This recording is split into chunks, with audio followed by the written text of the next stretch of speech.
much brought you every great movie ever made.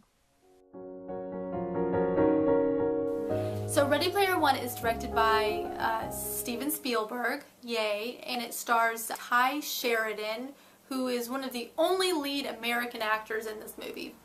He's known for X-Men Apocalypse movie. It also stars Olivia Cooke, who you'll know her from the Norman Bates TV series from A&E. Ben Mendelsohn is the bad guy in this. He was in Rogue One. Lena Waithe plays the giant kind of character, Avatar character. She is really well known for playing Denise and also writing a bunch of episodes of Master of None. T.J. Miller, who plays IROC. He's a stand-up and improv guy. He's known from Silicon Valley. Simon Pegg plays Ogden Morrow. He's, in Shaun of the Dead and all of those things. And Mark Rylance plays Anorak. And he's known for Big Friendly Giant and a whole. In the near future, everything sucks and looks like everything's gone to hell in a handbasket. And everybody lives in these shitty trailer park kind of places, and everything's terrible. So everybody retreats to this virtual reality world called Oasis.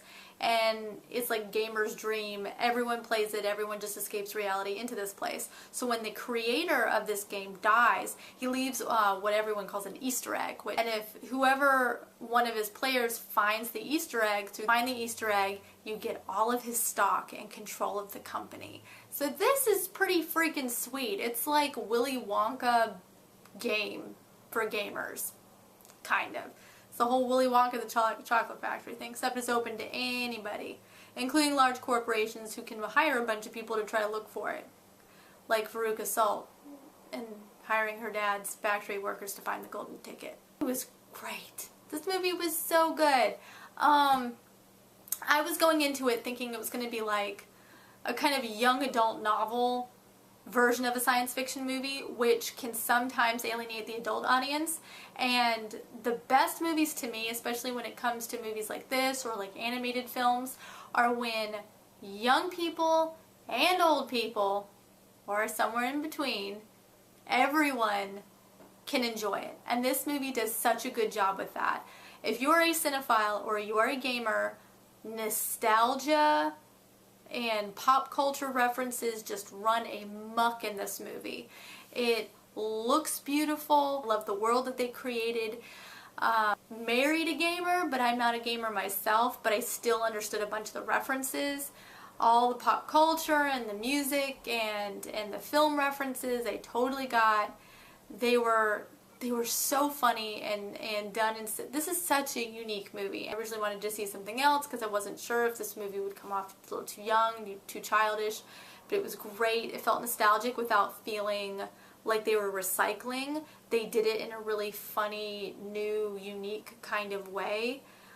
And they still maintained they still were able to have high stakes in the real world, and these weren't just game stakes, and it wasn't just a money thing. There's more to it for this character and these kind of band of characters to want to take down this corporation and want to find the Easter eggs before they do. Thought that everyone was good in it. My only caveat is I wish they hadn't filmed this in England. It just feels wrong to me to take a movie with an iconic American director, chock full of iconic American pop culture references, and just, have them mostly played by British and Australian actors.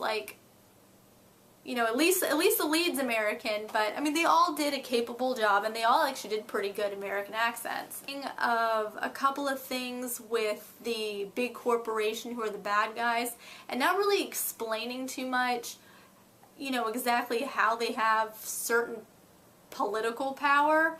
That seems very, very much a stretch, and we're just supposed to kind of, oh, they have the power to do that, okay.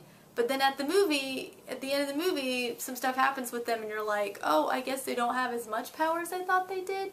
Easily been explained at the beginning of the movie, where Ty was going through exposition in the narration right at the beginning of the movie, kind of explaining it's 2045 and the earth sucks. It could have been explaining corporations have gotten to this much power that they can do this with it.